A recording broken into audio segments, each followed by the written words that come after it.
Tomlin called BS. With Andrew Berry? Yeah. All right. So he told Andrew Berry, Harvard, smart guy, GM, look, Andrew, ain't nobody trading they starting quarterback to the damn team in their same division in the same season unless something ain't right. Like, he called BS on that stuff for real. And I'm like, he made me think, I was like, yo, this is a real, we've been talking about Shedeur in a lot of ways, but this is the first time I'm thinking this was a whole plot and plan. Nobody saw this wild twist coming. Not the fans, not the media, not even the Browns players who thought they had the inside scoop. Mike Tomlin just cracked open one of the NFL's most guarded secrets, and it all centers around Shedeur Sanders. What he exposed doesn't just shake Cleveland, it flips the whole quarterback room on its head. Browns fans are sitting there stunned because this wasn't gossip. This wasn't whispers. This was real-time truth getting dropped on live TV. To be honest, it was shocking to me. Andrew Berry must be a lot smarter than me or us, because it doesn't make sense to me to trade a quarterback that you think enough of to make your opening day starter to a division opponent that's hurting in that area. But that's just my personal feelings. Tomlin didn't hold back for a second. He straight up called out Andrew Berry on national television, breaking every quiet coach-to-coach rule in the book. You could feel the whole vibe shift the moment he said it, like the air got heavy and everyone watching knew something major had just happened. And what Tomlin revealed about how Cleveland's been handling the Shedeur Sanders situation doesn't even scratch the surface of how wild this really is. Berry thought he was playing some genius mastermind game, acting like he's 10 steps ahead, hiding his little plan in the shadows while everyone else was guessing. But Tomlin dragged that whole thing into the spotlight, and now nobody can unsee it. This drama stretches all the way back to draft night. The sneaky trade moves, the weird benching choices, and a head coach who still refuses to even say Shedeur's name out loud. I've never seen, name it, you go. I only got 2 instances, and it never happened during the season, where someone who started at quarterback got traded to their rival in the division. When you line up every piece, it starts to look like one of the coldest power grabs the league has seen in years. We're talking about forced moves, quiet sabotage, and a locker room being shuffled around like a deck of cards. What's happening in Cleveland isn't just messy. It's a full-blown scandal waiting to burst open at any second. Mike Tomlin isn't the type to talk just to make noise. When he speaks, it carries weight. This man's been running teams for decades, built on discipline, respect, and a reputation that nobody questions. So when he steps over that quiet line, coaches and GMs follow, you instantly know something is seriously off in Cleveland. Calling out another team's general manager by name is basically the NFL version of crossing a bright red line, and you only do that when real grime is hiding underneath. And the second he mentioned Andrew Berry and that wild Joe Flacco trade, the whole situation cracked open like a busted locker room door. He had 52 attempts in that last game, passing attempts. Oh, yeah. 52. 52. And if I could be wrong on this stat, but I think it might have been 3 passes that were like over 10 yards. Right. It was something. He only had 211 yards or something, so you're right. Right. So they're not even calling plays really to get that ball down. I feel like they're babying him and they coddling him because that's his guy. And I feel like he's trying to do everything in his power to justify why he has Gabriel in front of Shedeur. She's like, I'm trying to make you look good. Right. You got to do it. Just do something. Like, I'm gonna make this game as easy for you as possible. Because did you see yesterday the clip? It came out yesterday with Jalen Ramsey. Yeah. So when he sacked Gabriel and then went to pointed at Stefanski and said, "Put Shedeur in." Yeah. On live TV, Tomlin dropped, "Andrew Berry must be a genius," but the tone was pure sarcasm. He wasn't giving praise. He was clowning him in front of millions. Think about how wild that is. Who trades their week 1 starting quarterback to a division rival in the middle of the season? A rival that's desperate for a quarterback? That's not strategy. That's chaos wrapped in confusion. And then Tomlin hit him with one ice-cold line. But that's just how I feel about it. That wasn't feelings. That was Tomlin exposing the Browns with a smile on his face. That line said exactly what every player, reporter, and fan has been whispering for months. Something sketchy is cooking in Cleveland, and Shedeur Sanders is sitting right at the center of it. You ever seen a move like that? Trading your starter mid-season to a rival, not McNabb, not Bledsoe, and those guys were older and moved in the offseason. This was a straight-up live-action drill on national TV. And Tomlin spotted the setup the moment it happened. Because here's the truth that's finally bubbling up. This was never about Joe Flacco at all. That whole trade was a smokescreen, a shiny trick to hide the real war exploding inside the building. There's a power struggle ripping the Browns apart from the top down, and everyone in the league is starting to see it now. Right now, 3 people basically run Cleveland. Kevin Stefanski, the head coach who refuses to bend. Andrew Berry, the Harvard front office mastermind with a serious control streak. And Jimmy Haslam, the owner who can't stop stepping into things he shouldn't. None of them agree on anything, and stuck right in the crossfire is Shedeur Sanders, the one player they can't control and the one they're clearly nervous about. Something huge is brewing in Cleveland, and Tomlin just made sure the whole world saw the smoke. At this point, it's obvious Stefanski does not want Shedeur Sanders in his offense. Watch any press conference. It's clear as day. The second someone brings up Dillon Gabriel, Stefanski lights up, breaks down details for minutes, talks like he's teaching a whole class. But when the question shifts to Shedeur, suddenly it's short replies, basic lines, tight smiles, pure damage control. Meanwhile, Andrew Berry and Jimmy Haslam are all in on Shedeur, and there's a very real reason for that, a massive $600 million stadium deal. The city needed hype, ticket sales, fresh energy, and a face who could turn Cleveland from a regular team into a nationwide headline. And that's exactly what Shedeur brings. Buzz, merch, spotlight, everything the city needed. And right after they drafted him, the stadium deal got approved.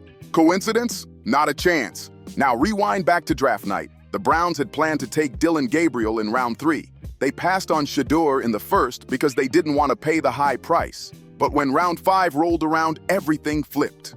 The stadium drama heated up, the front office got desperate for attention, and suddenly Cleveland needed a name big enough to shift the whole narrative. And that name was Shedeur Sanders. That's when Berry and Haslam straight up overruled Stefanski and pulled the trigger on Shedeur Sanders. Not because Stefanski wanted him, but because the city needed him. The front office wasn't thinking about fit or scheme.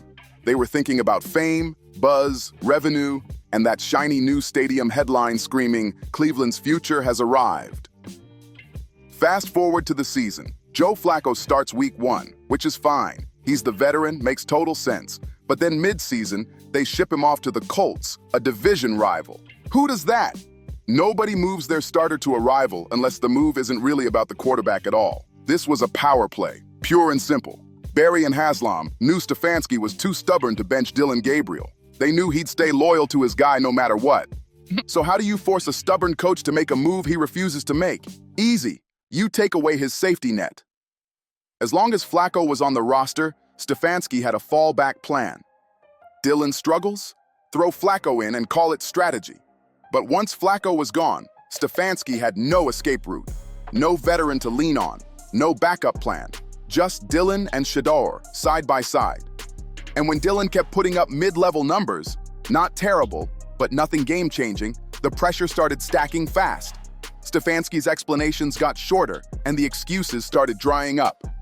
Meanwhile, fans were getting louder. The front office was watching every snap, and suddenly the real option became obvious. Play the kid with the spotlight. Because let's be real, Dillon could throw for 500 yards and barely trend. But Shedeur? He could hand the ball off all game and still have every camera in the stadium pointed at him. That's not just a difference in players. That's a difference in star power. That's the real difference between having a name and being a full-blown superstar. Kevin Stefanski's biggest problem is simple. Shedeur Sanders knows exactly who he is. He's confident, calm under pressure, and raised by a man who built his whole legacy on swagger and excellence. Deion Sanders molded that mindset, so it's basically in his DNA. So when Cleveland tried to tell Shedeur to sit back and learn, he didn't just nod and disappear into the background. He pushed back in a respectful but firm way because he knows he's built for big moments. And that confidence? Stefanski can't stand it. You want proof? Look at the moment that blew up the internet. Jalen Ramsey sacks Dillon Gabriel. Dillon gets up, shoots a glare toward the sideline, and then points straight at Shedeur on national television. That wasn't random. That was a message. Even Dylan knows the quarterback drama is reaching a breaking point. The problem is, Dylan isn't helping his own case. In his last game, he threw 52 passes, but only 3 went more than 10 yards. He finished with just 211 yards. That's not NFL-level offense. That's straight-up training wheels football. Stefanski is babying him with short throws, checkdowns, and safe reads just to make him look steady enough to justify keeping Shedeur on the bench. But here's the truth. Even Stefanski is running out of time. Dylan's got maybe 2 or 3 more games to show he's worth the trust. And when he doesn't stack wins, the whole story flips fast. Headlines switch from patience to pressure. Fans start chanting, media starts poking harder, and the narrative becomes impossible to escape. Cleveland needs a spark. And that's when Shedeur steps in. That's when everything blows open. If he gets the call and goes 3-2, people start believing. If he goes 4-1, the city starts buzzing. But if he goes 5-0, Cleveland will absolutely lose its mind. The energy would hit Cleveland like the LeBron return all over again. Streets packed, jerseys selling out, the whole city breathing football like it's oxygen. People love to criticize Shedeur for his confidence, the chains, the swagger, and the shadow of Deion Sanders behind him. But when you strip all that away, he's been handling this whole messy situation like a straight professional. He's got a coach who won't even say his name, a locker room split right down the middle, and a fan base starving for something real. Yet he stays calm, locked in, and ready every single week. That's not arrogance. That's belief. Cleveland's been searching for a true franchise quarterback for decades. They've tried rookies, veterans, rebuilds, experiments, and none of it lasted.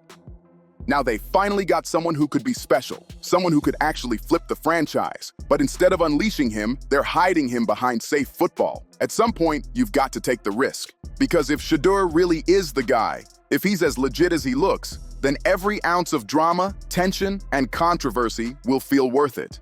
But if they keep waiting, if they keep playing scared, Cleveland might waste their shot at greatness all over again. Tomlin already exposed the plan to the world, and now everybody's watching to see what the Browns do next. And here's the real question. Will Shedeur's moment finally come, or will the Browns fumble another golden chance right in front of everyone? 2 moments locked it in for me with zero hesitation. First, Deion Sanders dropped the line that shook the entire NFL. All I know is he playing this year. He didn't say, I hope, or maybe. He said it like someone who already saw the script. That wasn't guesswork. That was conviction. You could hear it in his tone. That was a father talking like he had insider info straight from inside the Browns building. Somebody told him the plan, and Prime couldn't help letting a little piece of it slip. And then came the second bomb. Jimmy Haslam's own words. He admitted, I went to bed thinking we only had Dylan, woke up and Barry told me, we're drafting another quarterback. That right there tells you everything. The owner didn't even know. That's straight chaos, and everyone can see it. That's Haslam trying to slide himself out of the blast zone, so when this situation blows up, he can point right at Andrew Barry and say, that was his call.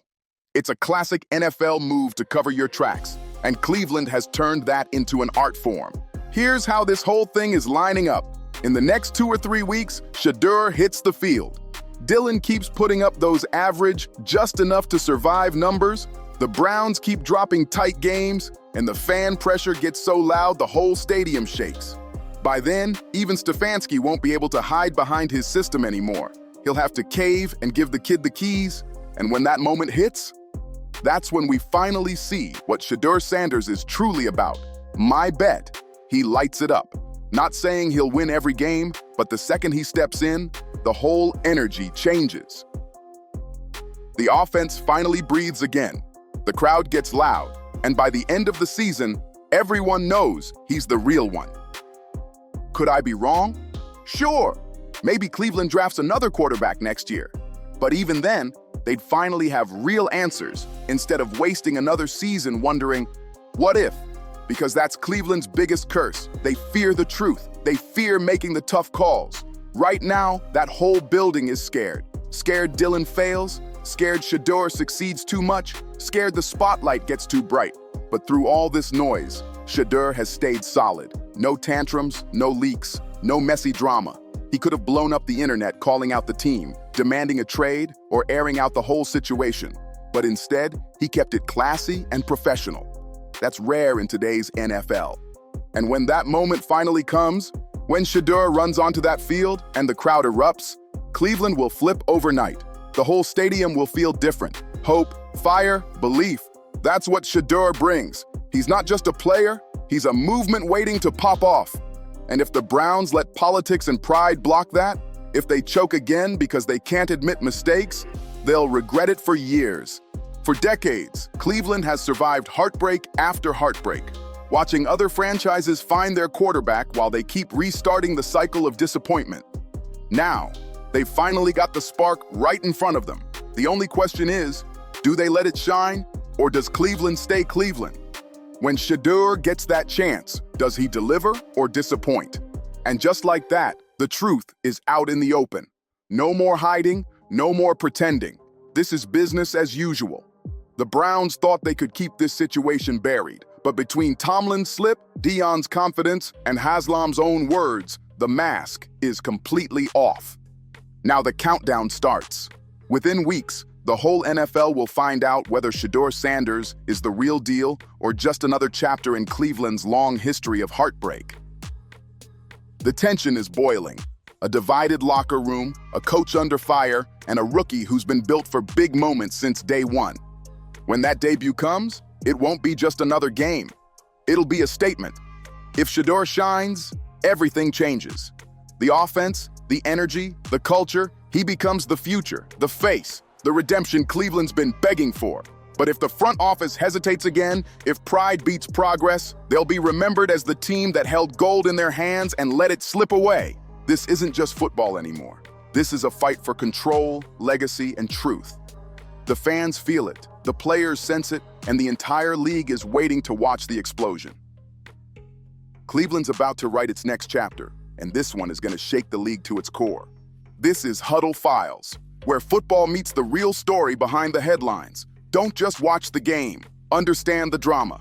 Subscribe now and stay locked in, because what's coming next changes everything. If this saga already had you shook, wait until you see the next one. You already know what it is. Huddle Files brings the raw, the real, and the unfiltered breakdowns. So make sure you like, tap subscribe, drop a comment, and share this with someone who needs to catch up.